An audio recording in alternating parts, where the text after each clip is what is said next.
I'm Thommy Davis, and you're going to find out all interesting things about me here on Audio Infusion Green Room Sessions. Check it out. Stay tuned. Come stay with us.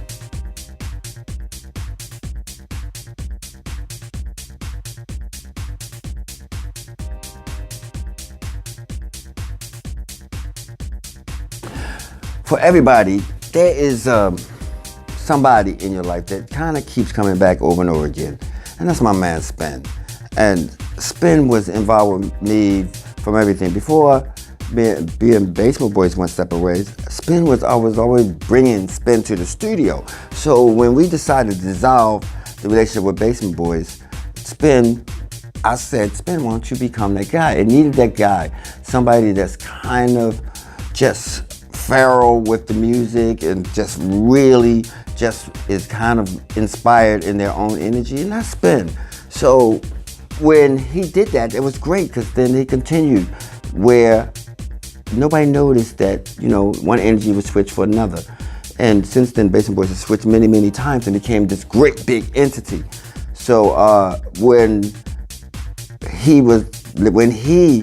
moved on and did Code Red, I went to Code Red, and I was the A&R for Code Red with Motherfunkers, and next thing you know, Spen and I are we kind of doing this kind of thing, and we didn't look at it until after Code Red became a juncture to move on to something else, and that was Quantize, and we moved to it. We went to Quantize, and Spen and Thommy is like nothing is different from Basement Boys. Nothing is different from them niggas. Nothing is different from anything. It's just, you kind of find that connect when somebody speaks your language, and he speaks my language, and I can speak his. He's like Quincy Jones. It's like an honor and a privilege to work with him. So we did Quantize, and it was an adventure on nobody else, just Quantize. So Quantize spent to Unquantize, and Unquantize branched out to many, many other things, and now it's, again, in the Spen and Thommy world, that likely, like anything in life, changes. But right now it's just globally just upsetting to do. We unprecedentedly have changed the way the market is. We adjusted to a digital market, and it was kind of hard because we both came from the vinyl market, and we went to say, okay, well now, for those people that don't understand, where we were from, records were about $250, $275, and you could sell them for $3.99, $4.99, and some places up higher if you was out of the country or somewhere far. So we went from that to a digital market that is, how much y'all pay? $1.99. That's split with the site, that's split with the artist, that's split with the writers. So that it's like culture shock. No, it's like financial shock to go from huge budgets of $150,000 to $200,000 to nothing but an iTunes part of a 99-cent digital download. Well, yes, we stepped our game up. We said, okay, we're not going to stop doing this. We're going to take Quantize into the digital era. And into the digital era means we have to work just a little bit harder, night and day, 24 hours. Sleep, breathe, eat it. Work with musicians all around. Unite the world together in dance. And it was during a period when people were starting to say, house music is not in anymore. It's like, since when? It was in before it was called house. It was called disco. Before disco it was called something else, and now it's called house, and now the world is falling into this whole program thing with trap and hip hop, and we have a new format where people can see, and where we never had that before. Basement Boys, we could walk in a crowded room with people giving awards to Basement Boys, and they would not know we were the Basement Boys. So in this new era, you can see who they were. So we adjusted to it. We kind of adjusted to it, and that means we work day and night with people all over the world, with some great musicians, from Michele Cheverini to John Conn and Earl Tutu to Jay Cutts to Real Soul to, Timmy Regisford is on Quantize. These are people we kind of really, really always wanted to work with. But the one thing that the music world had to do and we kind of successfully at it, is we had to unite. Because otherwise, the digital world would have killed the sound. So with him, and now with Kelly and with some other people that constantly do this, we fought against the digital era. Yeah, we drop a lot of music, but it's either drop a lot and make it make sense, or do nothing and fade away. And we ain't no quitters.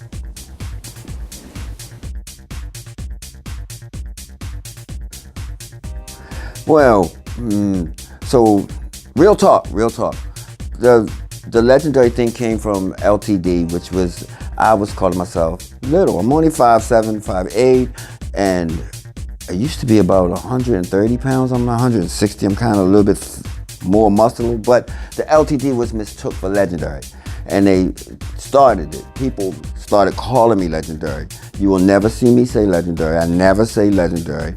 And where it became even more prominent is when I was playing in smaller clubs and there was hot heat, and most of the time my DJs buy an amp, so I started taking my shirt off, and believe me, I am no way trying to be saying like, hey, I look like a musclehead or anything. It just was convenient. I'm older, it was hotter, it was sweatier. I'm doing gigs with water drenching off of me. But the ladies loved it. They started telling me, wow. So people started requesting, like, when you playing, you must not be feeling it if you don't take your shirt off. So what did I do? I started taking my shirt off. I all of a sudden realized that for 30 something years, that nobody saw me. But you know what? When I used some of my theater that I picked up and some artistic things, they went in for it. So, you know, the whole shirt off thing is convenience and part artistic. And from that part, it's changed my whole life. Now, people know Thommy Davis that never would have thought. I would come up to me and say, hey, Thommy, when the next time are you going to perform? And one of my greatest things is to take something like a DJ that used to be up in the ceiling, hidden away in the corner in broom closets and jamming things with brooms and stuff like this. Now all of a sudden, everybody's got a camera and they looking at it. And guess what? I love it. Picture this.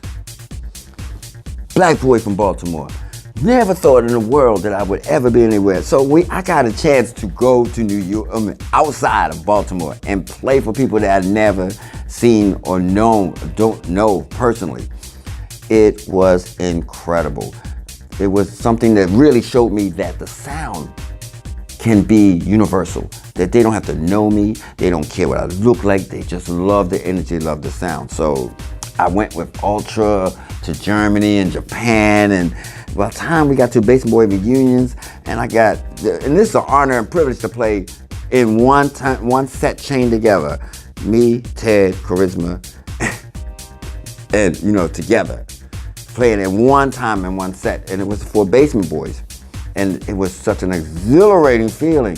Because there is something scary about playing for some people you don't know. In Baltimore, I know all of y'all. Most of y'all, I kind of feel like I raised y'all, so I know pretty much where you're connected. Now in Scotland or in England, kind of scary, but the sound is universal.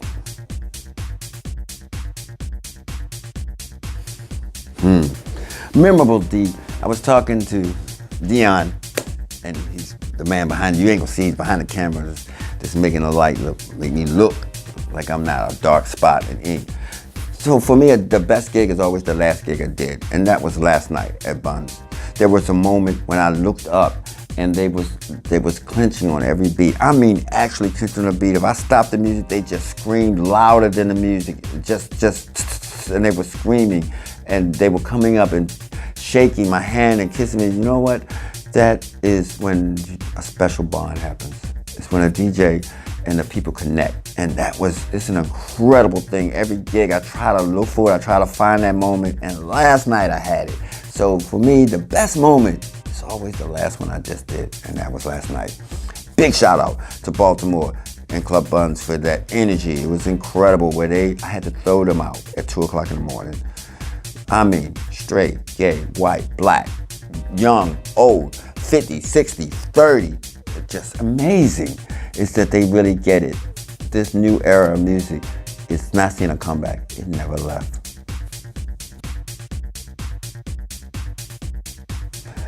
Funny you should ask that. I mean, have I ever done anything besides house? You know, I don't really like the term house because it's relative to the person that's asking the question. Many people think house is Chicago, people think house is this, and now house is a big genre. Yes, I've done other things with things house, but for the sake of the people listening, they call it house. I've done industrial, I've done techno, I've done records slow, I've done hip hop, I've done everything in one form or another. But just when you hear it, people just like to put it in one thing.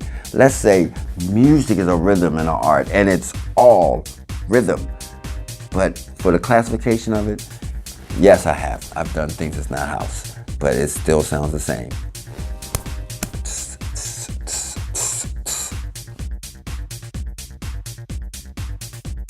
Wow. So what I'm planning in the future? Man, Quantize is really expanding. It's Motown. One of my dreams is that Baltimore gets its recognition for being Motown, for artists that drop on every corner. I got an album coming up. First time a solo album is coming out. And right now I can't keep tracks off of from going off. I'm looking forward to that because it's something when you just say one person. It's not really one person, it's a team. But it's my perspective of music, and that is a big future for me. There's other stuff that's happening. I could go on and on and on and on and on. I love each and every one of you because you believe like I believe. And I knew it, and I knew you were there. And you kind of keep telling me, you know I'm here. Gotta love you. Wow, that's a good question. Who would I want to thank? You know, I've learned in all my years not to really try to do that because we've been here a long time. I can tell you, of course, that you heard in this interview that I gotta thank my man, Spen, and his wife because they kind of helped keep all this running straight. I gotta thank my man, Greg Lewis, that put me on Native Instruments that now is like killing the game in digital tech. And gotta thank my man, Teddy, who we kind of do projects unbeknownst to you. And somewhere I know we touch each other's lives. I gotta thank Jay Steinauer, and I gotta thank, oh man, it's interns, it's just Jay, because I mentioned many, many, many more. It's a lot to a man, and to say that I'm just a foot is a lie, and it would be not telling the truth. So basically, let me just thank everyone.